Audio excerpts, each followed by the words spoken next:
So I am Dr. Vivek Gupta, working in Apollo Hospital, Delhi. We have just finished a very important complex case of almost a triple vessel disease, almost because the lady was not having major disease. With my friend Yuvraj and Dr. Mr. Basant, who is almost getting a doctorate, is also working with a technician, and sister Shalit is there. Okay, so I want to show you that this was the case where I wanted to show you, this is the final result, but I want to show you the first result, tight lesion in circumflex.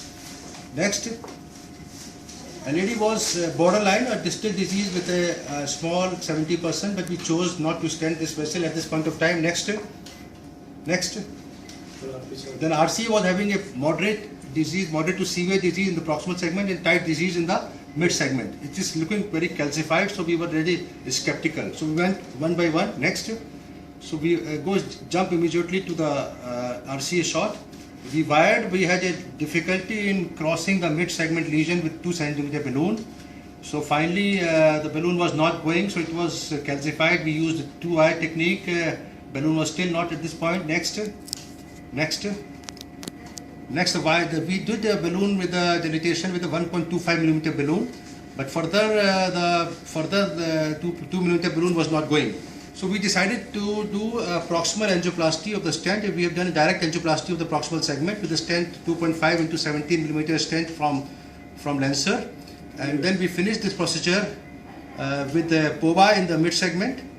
And last view, and this view is reasonably satisfactory with the POBA in the mid segment, the stent in the proximal segment. Come back to me.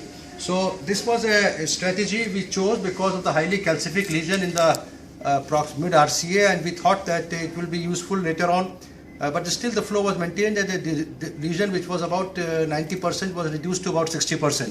So reasonably satisfied. And next we jumped directly to the successful angioplasty of the circumference, which was having 95% mid segment disease with a rugged margin or rough margin in the proximal segment. We did balloon dilatation. Next. And then the stent is going, which is 2.5 mm into 28 mm segment. We covered the lesion in the proximal segment as well, and everything is fine. And final shot is this. Okay, so this is the final shot, and the result is perfectly all right. Next, come back to me. So I just wanted to tell you and highlight the optimal revascularization technique in a patient who is otherwise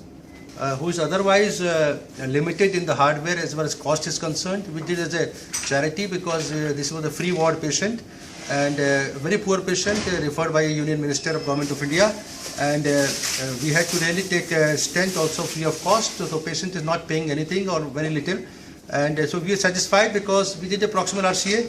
We have done a mid RCA POBA and a circumflex OM with a good dilatation and good stent technique.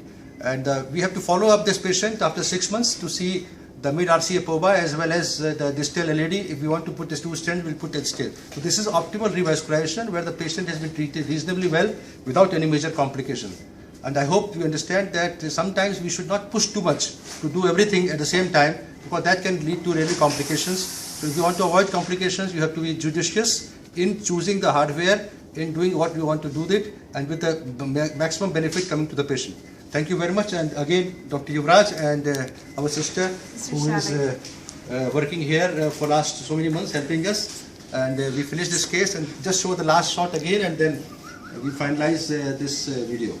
And thank you very much Hari Mohan for doing a good video shoot. Okay, thank you. Bye-bye.